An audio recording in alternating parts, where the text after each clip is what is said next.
അപ്പോൾ free time travellers ഇനി പോകുന്നത് നമ്മുടെ തഞ്ചാവൂർ പാലസ് അഥവാ മറാത്ത പാലസ് കാണാൻ വേണ്ടിയിട്ടാണ്. തഞ്ചാവൂരിൽ വരുന്ന എല്ലാവരും തന്നെ ഇതും കൂടി കണ്ടിട്ടേ തിരിച്ചു പോകാവുള്ളൂ കേട്ടോ. ആ റോഡിന്റെ എൻ്റെ എത്തിയപ്പോൾ ഞാൻ ആദ്യം കരുതി ഇതായിരിക്കും പാലസ് എന്ന്. സത്യത്തിൽ ഇത് അവിടുത്തെ ഒരു ഗവൺമെന്റ് ഓഫീസാണ്. അതിനോട് ചേർന്ന് തന്നെ കുറച്ച് ഫ്രണ്ടിലായിട്ടാണ് തഞ്ചാവൂർ പാലസ് കോംപ്ലക്സ് ഉള്ളത്. ഗേറ്റ് കടന്ന് കുറെ ഫ്രണ്ട് ചെല്ലുമ്പോൾ അടച്ചിട്ട ഒരു പെട്ടിക്കട പോലൊരു സാധനം കാണാം.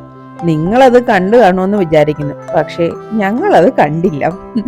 അതിന്റെ ഫലം പറഞ്ഞത് കുറെ അകത്ത് ചെന്നപ്പോഴാണ്.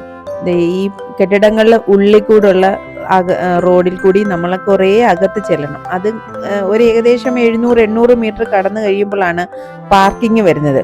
പക്ഷെ അവിടെ ചെന്ന് പാലസിലോട്ട് കയറാൻ തുടങ്ങിയപ്പോഴാണ് അറിയുന്നത് നമ്മൾ ടിക്കറ്റ് എടുക്കണമെന്ന്.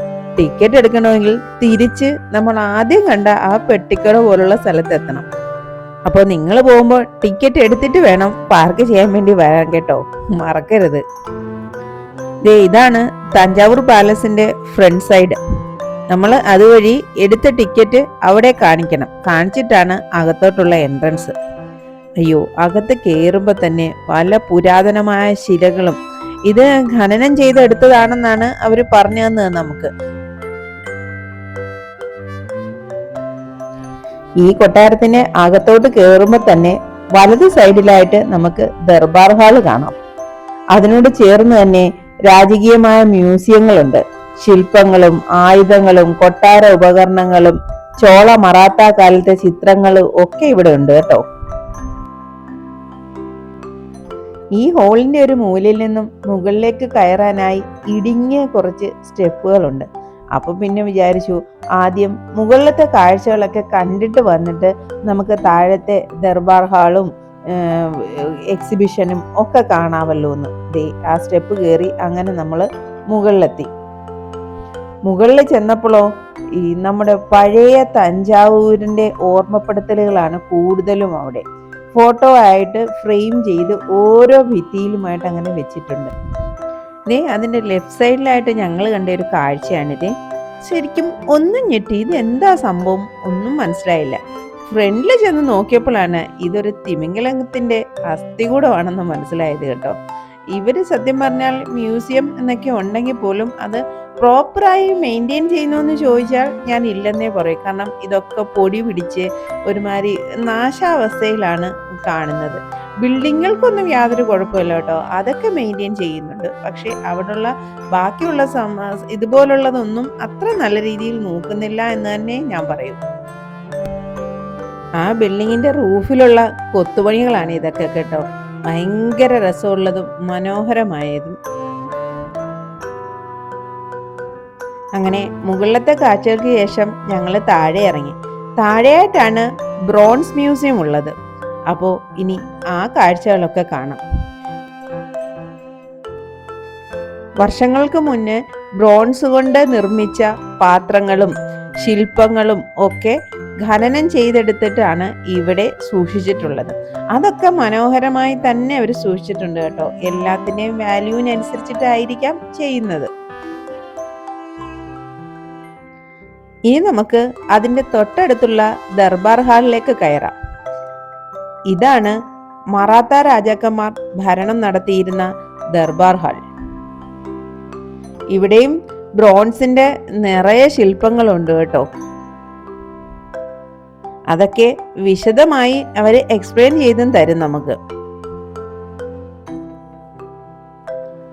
ഈ ശില്പങ്ങളെക്കാളൊക്കെ എന്നെ ആകർഷിച്ചത് ഇതിന്റെ ഈ മുകളിലുള്ള കൊത്തുപണികളാണ്. ഭയങ്കരം തന്നെ. 16-ാം നൂറ്റാണ്ടിൽ നായ്ക്കർ രാജാക്കന്മാരാണ് ഈ തഞ്ചാവൂർ കൊട്ടാരം നിർമ്മിച്ചത്. പക്ഷേ പിന്നീട് ഇത് ഇന്ന് കാണുന്ന രീതിയിലാക്കിയത് മറാത്ത രാജാക്കന്മാരുമാണ്. അതിന്റെ നടുക്കു ഭാഗത്തായി രാജാ സർഫോജിയുടെ ഒരു വലിയ പ്രതിമയും വെച്ചിട്ടുണ്ട്. നായ്ക്കർ, മറാത്ത, ദ്രാവിഡ ശൈലികളുടെ ഒരു സമന്വയമാണ് ഇവിടുത്തെ ശില്പകലകളൊക്കെ തന്നെ. പിന്നീട് നമ്മൾ പോയത് അതിനോട് ചേർന്നുള്ള നടരാജർ ഹാളിലേക്കാണ്. ഈ തഞ്ചാവൂർ പാലസ് കോംപ്ലക്സിലെ ഏറ്റവും പ്രധാനപ്പെട്ട ഒരു ഗാലറിയാണ് ഇത്. ചോള കാലഘട്ടത്തിലെ ബ്രോൺസ് പ്രതിമകളാണ് ഇവിടെ കൂടുതലും ഉള്ളത്, പ്രത്യേകിച്ച് നടരാജമൂർത്തിയുടെ അതുല്യമായ പ്രതിമകൾ. ഇതെല്ലാം തന്നെ ബ്രോൺസ് കൊണ്ട് നിർമ്മിച്ചതുമാണ് കേട്ടോ. നൃത്തത്തിന്റെയും കോസ്മോസിന്റെയും പ്രതീകമായ നടരാജ പ്രതിമകളാണ് ഇവിടെ കൂടുതലും നമ്മൾ കാണുന്നത്. അതെല്ലാം തന്നെ 10-ാം നൂറ്റാണ്ടിലും 11-ാം നൂറ്റാണ്ടിലെയും 12-ാം നൂറ്റാണ്ടിലെയും ഒക്കെ തന്നെയാണ്.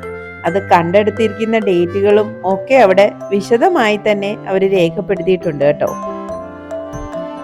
കലാ ചരിത്ര പ്രേമികൾക്കൊക്കെ അനുയോജ്യമായ ഒരു സ്ഥലം തന്നെയാണ് ഈ ഗാലറി. ഞങ്ങൾ ഈ ഗാലറിയിൽ കണ്ടത് കൂടുതലും ചോള കാലഘട്ടത്തിലെ പ്രതിമകളാണ്. ചോള സാമ്രാജ്യത്തിന് ശേഷം ഏകദേശം 16-ാം നൂറ്റാണ്ട് കാലഘട്ടത്തിൽ നായ്ക്കർ രാജവംശം ഈ തഞ്ചാവൂരിൽ അധികാരത്തിൽ വന്നു. എന്നാൽ 1674 മറാത്ത രാജാക്കന്മാർ ഇത് പിടിച്ചടക്കുകയും ബാക്കി കൊട്ടാരം പുതുക്കി പണിയുകയും ചെയ്തു. ഈ സ്മാരകങ്ങളും പ്രതിമകളും മണിപ്പള്ളം ക്ലോക്ക് ടവറും ഒക്കെ ഈ മറാത്ത കാലത്ത് പണിയെടുപ്പിച്ചവയാണ് കേട്ടോ. അതിനുശേഷം 1799 മുതൽ ഇത് ബ്രിട്ടീഷ് ഈസ്റ്റ് ഇന്ത്യ കമ്പനിയുടെ അധീനതയിലേക്ക് മാറി. അങ്ങനെ ഈ കാഴ്ചകളൊക്കെ കണ്ട് ഇവിടുന്ന് ഒരു നാരങ്ങ വെള്ളമൊക്കെ കുടിച്ച് ഞങ്ങൾ വെളിയിറങ്ങി. അടുത്തത് സരസ്വതി മഹൽ ലൈബ്രറി കാണാൻ വേണ്ടിയിട്ടായിരുന്നു. ഇത് ഏഷ്യയിലെ പ്രമുഖ ലൈബ്രറികളിൽ ഒന്നാണ്. ഈ പാലസിനകത്തോട്ടുള്ള വഴികളൊക്കെ തന്നെ ഇങ്ങനെയാണ്. കെട്ടിടങ്ങൾക്കകത്തുകൂടി നമ്മൾ കടന്നു വേണം അടുത്ത ബിൽഡിങ്ങിലോട്ട് എത്തിപ്പെടാൻ. അവിടെയൊക്കെ തന്നെ ഇതുപോലുള്ള ധാരാളം ഷോപ്പുകൾ നമുക്ക് കാണാം. ബ്രോൺസിന്റെ അതിഭയങ്കരമായ കളക്ഷൻസ് ഉണ്ട്, പക്ഷേ അത്യാവശ്യം നല്ല വിലയുമാണ് കേട്ടോ. എല്ലാം ചെറിയ ഐറ്റത്തിന് പോലും ഭയങ്കരമായ വില നമുക്കവിടെ കാണാം. ഞങ്ങൾ രാവിലെ എത്തിയത് കൊണ്ട് ഷോപ്പുകളൊക്കെ തുറന്നു വരുന്നതേ ഉണ്ടായിരുന്നുള്ളൂ. ഞങ്ങളുടെ യാത്രയുടെ 2ാമത്തെ ദിവസമാണെന്ന് നിങ്ങൾക്കറിയാമല്ലോ. അതുകൊണ്ട് തന്നെ നമുക്ക് കുറേ കാഴ്ചകൾ ഇനിയും കാണാനുണ്ട്, കുറേ ദൂരങ്ങൾ പോകാനും ഉണ്ട്. അപ്പം അതുകൊണ്ട് അധിക സമയം അവിടെ ചെലവഴിക്കാതെ ഞങ്ങൾ അവിടെ നിന്ന് ഇറങ്ങി. റോഡിൽ ഇറങ്ങിയപ്പോൾ വലിയൊരു കോട്ട ഫ്രണ്ടില്. ആദ്യം ഒന്ന് ശങ്കിച്ചു, ഇതെന്താ ഇപ്പൊ അവസ്ഥ എന്ന്. പിന്നീടാ മനസ്സിലായേ നമ്മുടെ ബൃഹദേശ്വര ക്ഷേത്രത്തിന്റെ ഒരു ഭാഗമാണ് ഇതും. അതിന്റെ കോട്ടയാണ് നമ്മൾ ഈ കാണുന്നതും. അങ്ങനെ കറങ്ങി തിരിഞ്ഞ് ഞങ്ങൾ വീണ്ടും നമ്മുടെ തഞ്ചാവൂർ ക്ഷേത്രത്തിന്റെ ഫ്രണ്ടിൽ വന്നു. അങ്ങനെ തഞ്ചാവൂരിലെ മനോഹരമായ കാഴ്ചകൾക്ക് ശേഷം ഞങ്ങൾക്ക് പോകേണ്ടത് ബാംഗ്ലൂരാണ്. അപ്പോൾ ഹൊഗനക്കിൽ കണ്ടിട്ട് നമുക്ക് ബാംഗ്ലൂർ പോകാമെന്ന് ഞങ്ങൾ തീരുമാനിച്ചു. കാരണം ഹൊഗനക്കിൽ പോയ ഒരു ഫ്രണ്ട് പറഞ്ഞത് നല്ല മനോഹരമായ കാഴ്ചകളൊക്കെ അവിടെ കാണാം, നല്ല വെള്ളച്ചാട്ടം ഉണ്ടെന്ന്. നമുക്ക് ഈ വെള്ളച്ചാട്ടമൊക്കെ ഭയങ്കര ഇഷ്ടമാണല്ലോ. ഒന്നും തീരുമാനിച്ചില്ല, ഹൊഗനക്കിലെത്തി.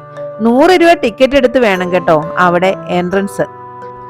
ഞാൻ പറഞ്ഞപ്പോ പെട്ടെന്ന് തീർന്നെങ്കിലും രാവിലെ 11:30 ഞങ്ങൾ തഞ്ചാവൂരിൽ നിന്ന് തിരിച്ചിട്ട് രാത്രി 6:30 ആയപ്പോഴാണ് ഞങ്ങൾ ഹൊഗനക്കിൽ എത്തിയത്. അത്രത്തോളം ദൂരമുണ്ട്. പക്ഷെ നല്ല മനോഹരമായ റോഡാണ്, നല്ല കാഴ്ചകളാണ്, പിന്നെ നമ്മൾ യാത്രാപ്രിയരുമാണല്ലോ. ഹൊഗനക്കിലെ സ്റ്റേ ഞങ്ങളുടെ ഒരു ലിസ്റ്റിൽ ഉണ്ടായിരുന്ന കാര്യമേ അല്ല. പക്ഷെ അവിടെ വന്നു രാത്രിയിലെങ്കിലും നമ്മൾ ഈ വെള്ളച്ചാട്ടമൊക്കെ കണ്ടപ്പോൾ വിചാരിച്ച് എങ്കിൽ പിന്നെ ഇത് പകല് കണ്ടിട്ട് പോകാം. അങ്ങനെ ഞങ്ങൾ അവിടെ സ്റ്റേ ചെയ്യാൻ തീരുമാനിച്ചു. ഒരു പക്ഷേ ഈ യാത്രയിൽ ഞങ്ങളെടുത്ത ഏറ്റവും നല്ല തീരുമാനമായിരുന്നു അത്. കാരണം ലൈഫിലെ എവർ മെമ്മറബിളായ കുറേ കാഴ്ചകൾ നമുക്ക് കിട്ടിയത് പിറ്റേ ദിവസമായിരുന്നു. അപ്പം ആ കാഴ്ചകളും വിശേഷങ്ങളും ഒക്കെ ആയിട്ട് നമുക്ക് അടുത്ത വീഡിയോയിൽ കാണാം. ഓക്കേ.